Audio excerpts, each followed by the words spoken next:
Hello बच्चों, स्वागत है आप लोगों का मेरे YouTube channel triple A mathematics classes में। तो हम लोग क्लास 11 शुरू किए हैं, ठीक है। उसमें कुछ कुछ चैप्टर हम लोग पढ़ चुके हैं, जैसे कि ट्रिगोनोमेट्री,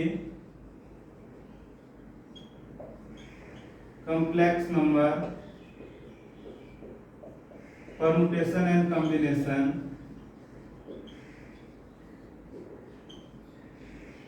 लीनियर इनइक्वालिटीज,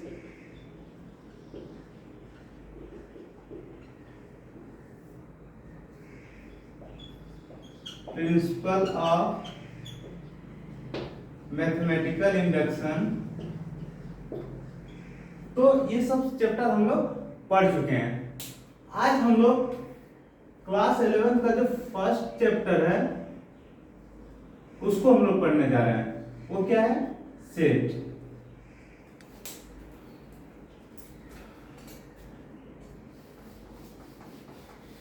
वो क्या है? सेट। तो हम लोग आज सेट के बारे में पढ़ेंगे। शुरू करने जा रहे हैं क्या? सेट। तो सेट होता क्या है? तो सेट का डिफिनेशन है a well defined collection of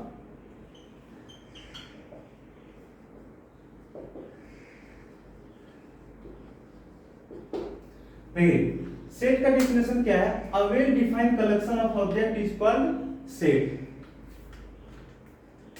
क्या है? well defined collection of object, ये कुछ ऑब्जेक्ट का कलेक्शन जो वेल डिफाइंड हो, जिसको हम लोग अच्छी तरह परिभाषित कर सके, जिसका एक कॉमन प्रॉपर्टी हो, ठीक है। एक हुआ एक अलग सिद्धांत है उसका। तो क्या है? A well defined collection of object is called set. वैसा ऑब्जेक्ट का समूह, कलेक्शन ऑफ ऑब्जेक्ट, वैसा ऑब्जेक्ट का समूह जो वेल डिफाइंड है, जिसको हम लोग परिभाषित कर सकते हैं, उसे हम लोग क्या कहते हैं? सेट कहते हैं। उसका एक कॉमन प्रॉपर्टी होता है, ठीक है। तो सबसे पहले कुछ एग्जांपल से हम लोग समझते हैं।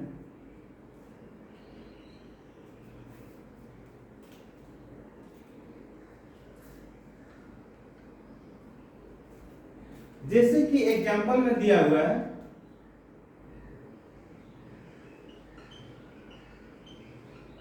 ऑल स्टूडेंट्स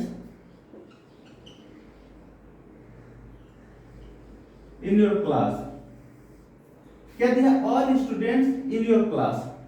देखिए सेट के बारे में क्या कहता है? A well defined collection of object is called set. वैसा ऑब्जेक्ट का समूह जो वेल डिफाइंड हो, जिसको हम लोग कलेक्ट कर सकते हैं, ठीक है, जिसको हम लोग कलेक्ट कर सकते हैं, उसे हम लोग क्या कहते हैं? सेट कहते हैं। अगर सिंपल भाषा में समझा जाए तो जिसे हम लोग कलेक्ट कर सकते हैं, जिसको हम लोग एक जगह इकट्ठा कर सकते हैं, ठीक है, वो क्या हो गया? सेट हो गया, जिसको हम लोग कलेक्शन कर सकते हैं। A well defined collection of object is called set. जैसे एग्जांपल दिया all students in your class, आपके क्लास के सारा स्टूडेंट का समूह, all students in your class.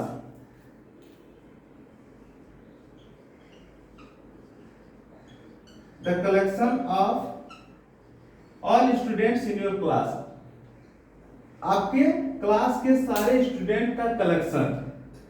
तो हम लोग आसानी से कलेक्ट कर सकते हैं। कितना स्टूडेंट होगा? 100, 200, 50, 60 जो भी होगा, ठीक है। तो वो क्या हो गया? सेट हो गया।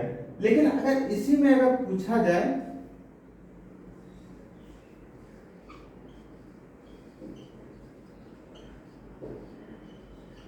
The collection of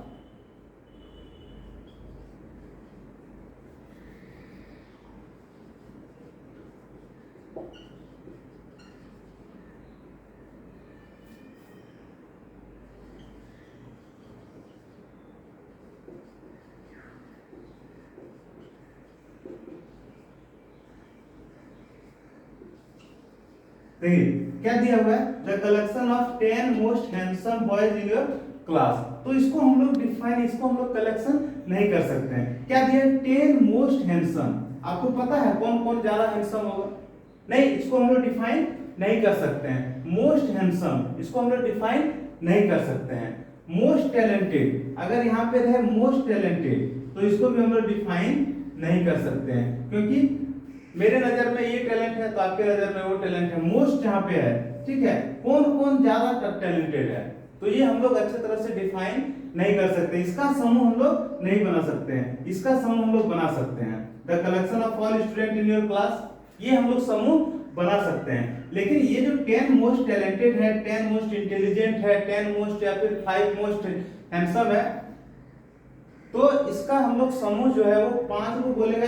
10 most talented हम लोग को खोज के लाना है तो हम लोग नहीं ला सकते हैं, ठीक है। मान लीजिए 100 स्टूडेंट का समूह है, उसमें 10 सबसे टैलेंटेड स्टूडेंट को खोजना है, तो हम लोग उसको नहीं खोज सकते हैं, ठीक है। तो ये जो है 10 मोस्ट, ये जो है वो डिफाइन नहीं है, ठीक है, तो ये सेट नहीं होगा, कोई दिक्कत नहीं। तो हम लोग कुछ एग्जांपल यहाँ पे देखेंगे और वो आइडेंटिफाई करेंगे कि क्या वो सेट है कि नहीं है। तो सेट का पहले डिफिनेशन क्या है? A well defined collection of object is called set. वैसा ऑब्जेक्ट का समूह जो वेल डिफाइन हो उसे हम लोग क्या करते हैं? सेट करते हैं। तो कुछ एग्जांपल यहाँ पे लिख रहे हैं और हम लोग देखेंगे कि वो सेट में है कि नहीं है।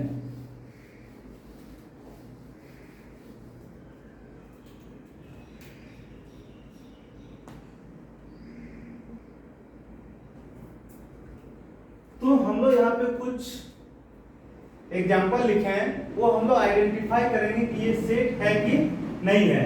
तो सेट का डिफिनेशन क्या है? तो सेट का डिफिनेशन है a well defined collection of object. क्या है? वैसे ऑब्जेक्ट का समूह जो वेल डिफाइंड हो, जिसको हम लोग परिभाषित कर सकते हैं, जिसका हम लोग कलेक्शन बना सकते हैं, जिसको हम लोग एक जगह इकट्ठा कर सकते हैं, ठीक है, वो क्या कहलाता है? सेट कहलाता है।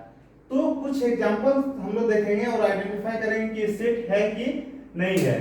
जैसे फर्स्ट में क्या दिया है? The collection of all months of a year. क्या दिया है? The collection of all the months of a year, साल के महीनों का कलेक्शन। तो हम लोग आसानी से कर सकते हैं। साल में कितने महीने होते हैं? 12 महीने, ठीक है। तो हम लोग इसका ये जो है वो सेट के ये जो दिया हुआ एग्जांपल है वो सेट है, ठीक है। तो इसमें हम लोग टिक कर देंगे। क्या है? The collection of all the months of a year. फिर लिखा हुआ the collection of all the months of a year beginning with letter J, मतलब collection of all the month, वैसा महीनों का समूह जो किससे शुरू हो रहा है? जे से शुरू हो रहा है। तो क्या हो जाएगा? जनवरी हो जाएगा, जून हो जाएगा, जुलाई हो जाएगा, ये सब क्या है? वैसा मंथ है जो जे से शुरू हो रहा है। तो ये अच्छी तरह डिफाइन है और कलेक्शन भी हम लोग कर सकते हैं। तो ये जो है वो सेट है। तीसरा दिया होगा the collection of 11 best cricket batsman of the world. देखिए, अगर आपसे पूछा जाए कि 11 बेस्ट क्रिकेट बैट्समैन कौन कौन है, तो इसका हम लोग कलेक्शन नहीं कर सकते हैं, ये वेल डिफाइंड नहीं है। क्यों? क्योंकि किसी के नजर में कोई और बैट्समैन बेस्ट होगा, किसी के नजर में कोई और बैट्समैन बेस्ट होगा। तो ये बेस्ट वर्ड जो है ये डिफाइन हम लोग नहीं कर सकते हैं। बोल रहा है 11 बेस्ट क्रिकेट बैट्समैन, तो कौन अच्छा हो सकता है, सबसे बेस्ट कौन है? तो ये हम लोग कलेक्शन नहीं कर सकते हैं कि कौन बेस्ट है। अगर यहीं पे लिखा रहता the collection of 11 best cricket batsman of the world who score more than 10,000 run, तो वो हम लोग आइडेंटिफाई कर सकते थे, वो हम लोग कलेक्शन कर सकते थे कि कौन कौन 10,000 से ज्यादा रन बनाया है, तो वो सेट में आ जाता। लेकिन सिर्फ ये जो दिया हुआ the collection of 11 best cricket batsman of the world, मतलब 11 बेस्ट क्रिकेट बैट्समैन कौन है, तो हम लोग ये कभी भी कलेक्शन नहीं कर सकते हैं। तो ये सेट नहीं है, ठीक है। इसी क्वेश्चन को अगर इस तरह लिखा जाए,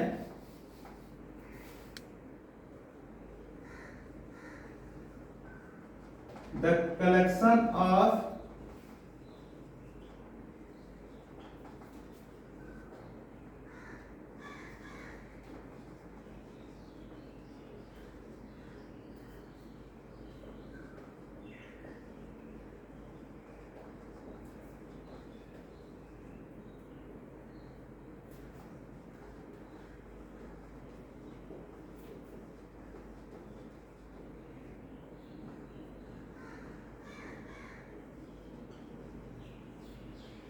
The collection of 11 best cricket batsmen of the world who scored more than 10,000 ODI run.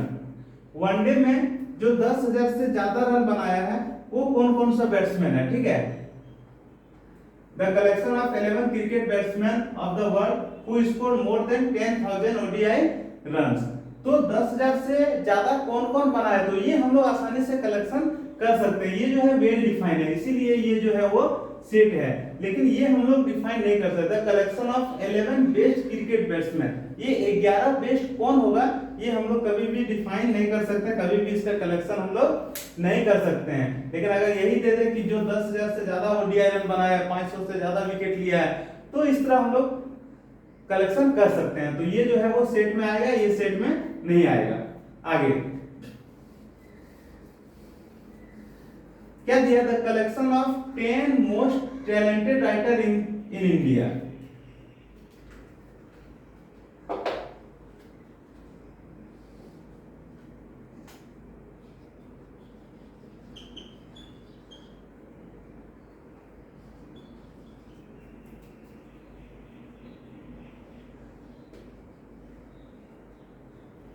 क्या दिया हुआ, the collection of 10 most talented writer in India.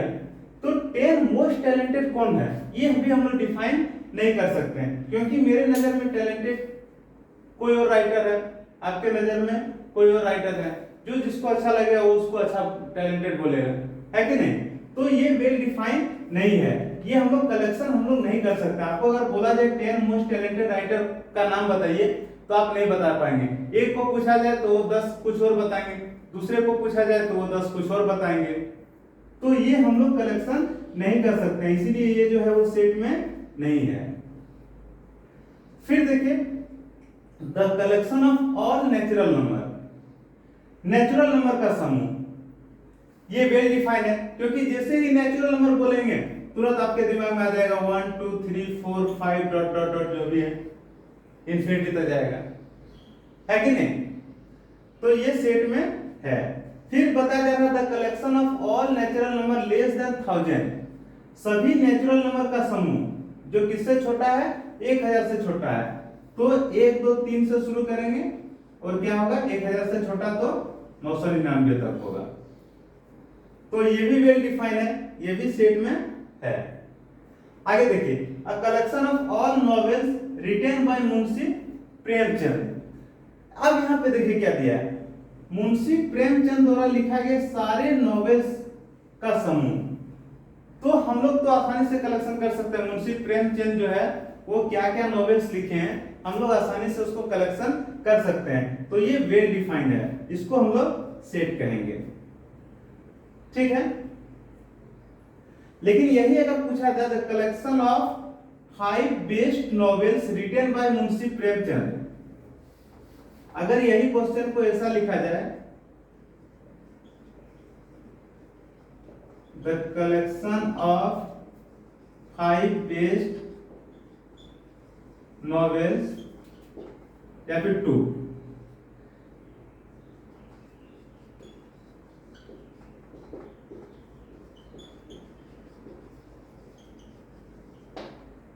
देखिए अगर ये दिया हुआ collection of all novels written by Munshi Premchand, Munshi Premchand द्वारा लिखा गया सारे उपन्यास का समूह, तो हम लोग सारा उपन्यास को हम लोग कलेक्शन कर सकते हैं, ये वेल डिफाइंड है, इसीलिए ये सेट है।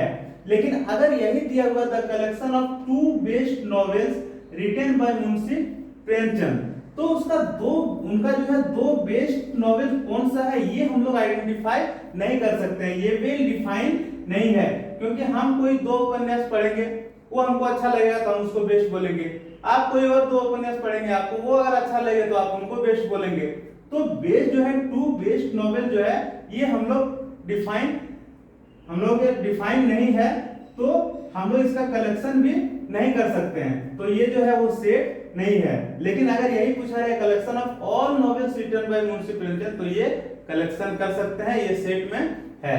लेकिन कौन कौन सबसे अच्छा 2 नॉवेल्स होगा ये वेल डिफाइन नहीं है, ये सेट में नहीं है। ठीक है, आगे the collection of all even integer, क्या दिया? The collection of all even integer. Integer मतलब क्या होता है? पूर्णांक। पूर्णांक हम पहले भी पढ़ा चुके हैं, ठीक है, जब नंबर सिस्टम पढ़ाए थे कॉम्प्लेक्स नंबर, उसमें हम लोग बताते कि इंटीजर क्या होता है। तो इंटीजर होता है पूर्णांक, उसको हम लोग जेड से सूचित करते हैं और वो होता है dot dot dot -3 -2 -1 0 1 2 3 dot dot, मतलब ये इन्फिनिटिव, ये इन्फिनिटिव, मतलब जो पूर्ण अंक में है, ना दशमलव में है, ना रेशनल में है, ना रूट में है, जो पूर्ण अंक में है उसे हम लोग इंटीजर कहते हैं, पूर्णांक कहते हैं।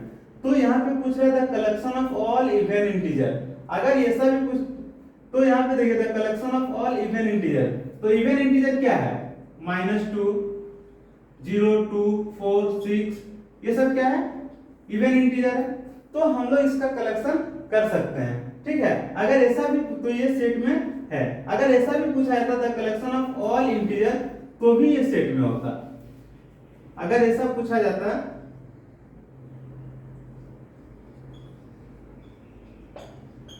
The collection of all integer, तो ये भी सेट में है, क्योंकि जैसे इंटीजर बोलेगा हम उसको आसानी से आइडेंटिफाई कर सकते हैं, डिफाइन कर सकते हैं। ठीक है, फिर देखिए the collection of most dangerous animals of the world, क्या दिया? The collection of most dangerous animals of the world, विश्व के 10 सबसे खतरनाक जानवर कौन से हैं? तो ये हम लोग कलेक्शन नहीं कर सकते। किसी के नजर में हाथी होगा, तो किसी के नजर में शेर होगा, किसी के नजर में कुछ और होगा, है कि नहीं? तो अगर बोला जाए 10 डेंजरस कौन सा है, तो ये हम लोग कलेक्शन नहीं कर सकते हैं। ये जो मोस्ट डेंजरस है ये वेल डिफाइन नहीं है, इसीलिए ये सेट में नहीं है। समझ में आ गया? तो समझना ये है कि सेट क्या होता है? सेट होता है a well defined collection of object, वैसा ऑब्जेक्ट का समूह जो वेल डिफाइंड हो, जिसको हम लोग कलेक्ट कर सकते हैं। ठीक है, तो उसे हम लोग क्या करते हैं? सेट कहते हैं। तो ये समझ में आ गया एग्जांपल से कि सेट कौन सा हो सकता है, कौन सा नहीं हो सकता है। आगे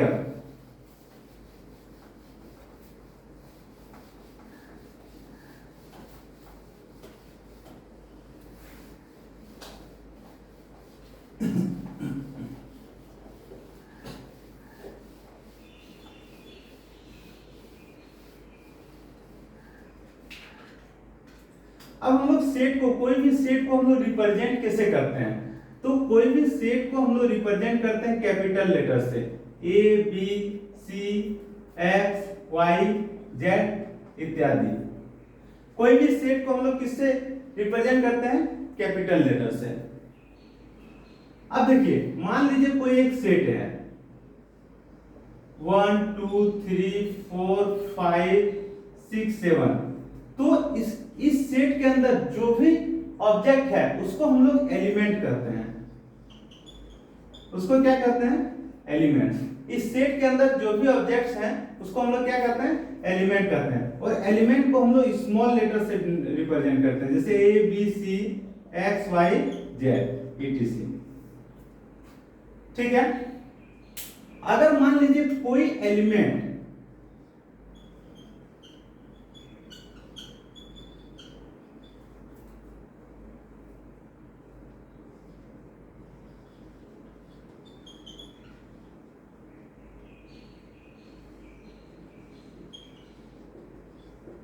देखिए, अगर कोई सेट ए दिया हुआ है, if an element A belongs to set A, इसका मतलब है अगर कोई एलिमेंट ए सेट ए में है तो उसको हम लोग रिप्रेजेंट करेंगे ऐसे, ए बिलोंग टू ए। ये जो साइन है, ये साइन को याद रखना है, ये होता है बिलोंग्स टू। ठीक है, अगर कोई एलिमेंट एक सेट में है, उस सेट का नाम अगर ए है, देखिए कोई ए एलिमेंट है या फिर कोई एक्स एलिमेंट है और वो सेट बी में है, तो हम लोग उसको लिखेंगे x बिलोंग टू B। जैसे मान लीजिए ये सेट A दिया हुआ 1 2 3 4 5, अगर हम बोलेंगे 6 तो 6 इसमें है तो हम लोग लिखेंगे 6 बिलोंग टू A। अगर लिखेंगे यहाँ पे 2 तो हम लोग देख रहे हैं 2 यहाँ पे है तो हाँ है, तो हम लोग क्या लिखेंगे 2 बिलोंग टू A। मतलब 2 जो है वो किसमें है, सेट A में। तो ये साइन को याद रखना, ये होता है बिलोंग्स टू। ठीक है, आगे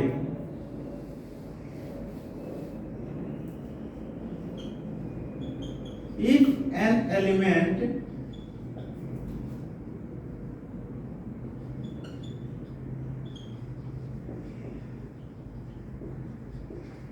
अगर कोई element A not belongs to A, अगर वो सेट ए में नहीं है तो हम लोग ऐसे लिखेंगे ए डज नॉट बिलोंग टू ए। समझ में आ गया? अगर वो है तो हम लोग ये साइन देंगे, अगर नहीं है तो हम लोग नॉट कर देंगे। ठीक है, जैसे हम लोग कुछ एग्जांपल से इसको समझने की कोशिश करेंगे।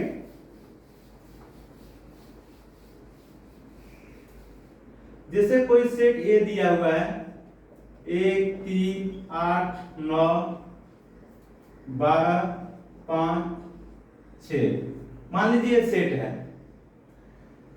आपसे पूछा जा रहा 8 और खाली स्थान है, तो इस जो ब्लैंक स्पेस है इसमें हम लोग को बिलोंग टू और नॉट बिलोंग टू हम लोग को फिलअप करना है।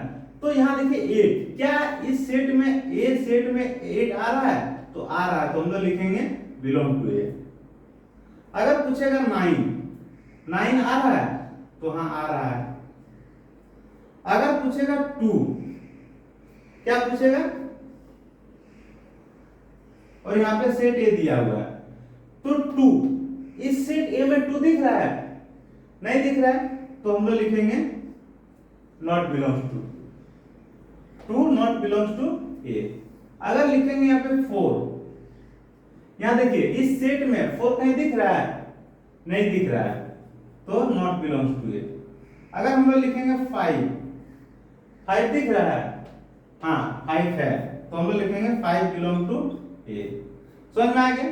मतलब जो एलिमेंट सेट में है वो बिलोंग्स टू होगा, जो नहीं है वो डज नॉट बिलोंग टू होगा। तो बिलोंग्स टू का साइन ये है और नॉट बिलोंग्स टू ये है। ठीक है, मिटाते हैं इसको।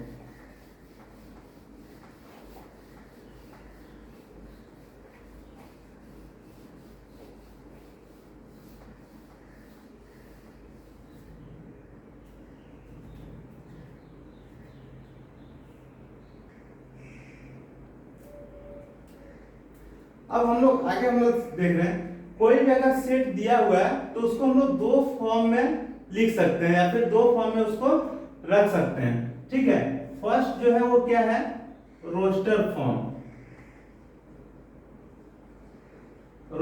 फॉर्म और टेबुलर फॉर्म। ये क्या होता है? देखिए कोई भी सेट को हम लोग सेट में जो भी एलिमेंट है उसको हम लोग ये ब्रैकेट के अंदर रखेंगे। जैसे 2 4 6 8 10, मान लीजिए कोई सेट बी है 1 3 5 7 9, मान लीजिए कोई सी है डॉट डॉट डॉट -3 -2 -1 0 1 2 3, मान लीजिए कोई एलिमेंट कोई सेट डी है, कोई सेट डी है ए बी सी डी ई। तो ये कोई भी सेट में जो भी एलिमेंट है उस एलिमेंट को अगर हम लोग ब्रैकेट के अंदर रखते हैं तो उसको हम लोग करते हैं रोस्टर फॉर्म। उसको हम लोग क्या करते हैं, रोस्टर फॉर्म। दूसरा देखिए,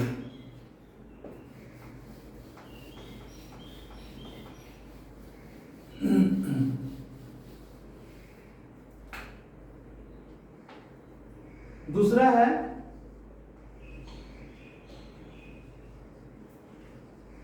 सेट बिल्डर फॉर्म। दूसरा क्या है, सेट बिल्डर फॉर्म। तो कोई भी सेट का जो एलिमेंट होता है, कोई भी सेट का जो एलिमेंट होता है वो एक सिंगल कॉमन प्रॉपर्टी को फॉलो करता है, ठीक है। उसके पास एक कॉमन प्रॉपर्टी है, कॉमन एक सिंगल कॉमन प्रॉपर्टी है जिसको हम लोग कहते हैं सेट बिल्डर फॉर्म। जैसे कि मान लीजिए अगर लिखा हुआ है ये कोई सेट है, उसमें x एलिमेंट है और x के बारे में कहा गया है x is a set of even natural number. क्या है? x is a set of even natural number. x जो है वो क्या है? इवन नेचुरल नंबर है। इवन नेचुरल नंबर देखिए ये सेट बिल्डर फॉर्म है। हम लोग क्या कहते हैं कि इसमें कुछ सिंगल कॉमन प्रॉपर्टी होता है, जैसे इवन नेचुरल नंबर यहाँ पे डिफाइन कर दिया क्या? Even natural number. Natural number चाहिए वो भी इवन, तो वो क्या है 2 4 6 8 ये सारा क्या है? इवन नेचुरल नंबर है। तो अगर हम लोग इसी सेट को इस फॉर्म में लिखेंगे तो हो गया रोस्टर फॉर्म, और इसी को हम लोग इस फॉर्म में लिखेंगे तो ये हो गया सेट बिल्डर फॉर्म। समझ में आ गया? ये हो गया रोस्टर फॉर्म। 2 4 6 8 क्या है? इवन नंबर है, नेचुरल नंबर है, इसी को हम लोग लिख दिया x is set of even natural number. ये हो गया आपका रोस्टर फॉर्म और ये हो गया आपका सेट बिल्डर फॉर्म। कुछ और एग्जांपल देखते हैं। जैसे कि एग्जांपल दिया हुआ है A E I O U, तो अगर इसको हम लोग इस फॉर्म में लिखेंगे तो ये हो गया रोस्टर फॉर्म।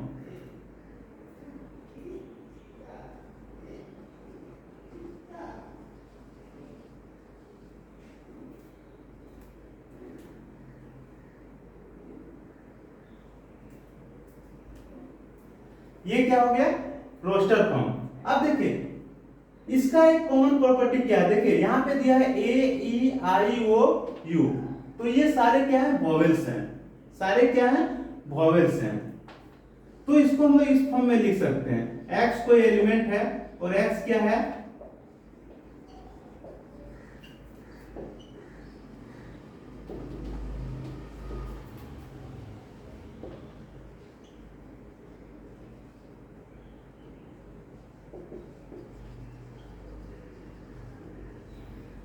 ये क्या है? ये A E I O U जो है वो ये रोस्टर फॉर्म में लिखे हैं और इसका कॉमन प्रॉपर्टी क्या है? ये जो है वो सारे वॉवेल्स हैं। तो x is a set of vowels of English alphabet. English alphabet का वॉवेल्स का समूह है। तो ये हम लोग क्या किए? इसी को इसका प्रॉपर्टी क्या है कि ये जो है वो वॉवेल है कि नहीं? तो अगर इस फॉर्म में हम लोग लिखेंगे तो हो जाएगा सेट बिल्डर फॉर्म, इस फॉर्म में लिखेंगे तो हो जाएगा रोस्टर फॉर्म। ये क्या हो जाएगा? Set builder form. ठीक है। जैसे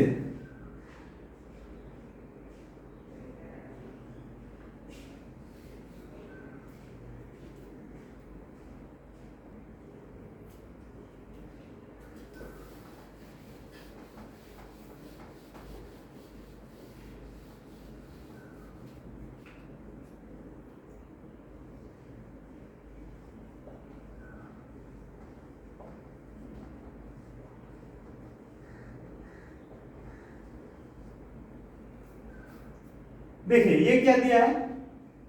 1 2 3 4 5 6 7 8 9 10, ये क्या है? सारा नेचुरल नंबर है।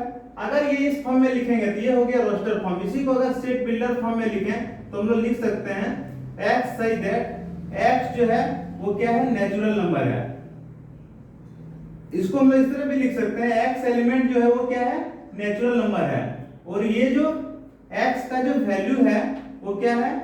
1 से बड़ा और बराबर है और 10 से छोटा और बराबर है। हम लोग इस तरह भी लिख सकते हैं। ये हो गया आपका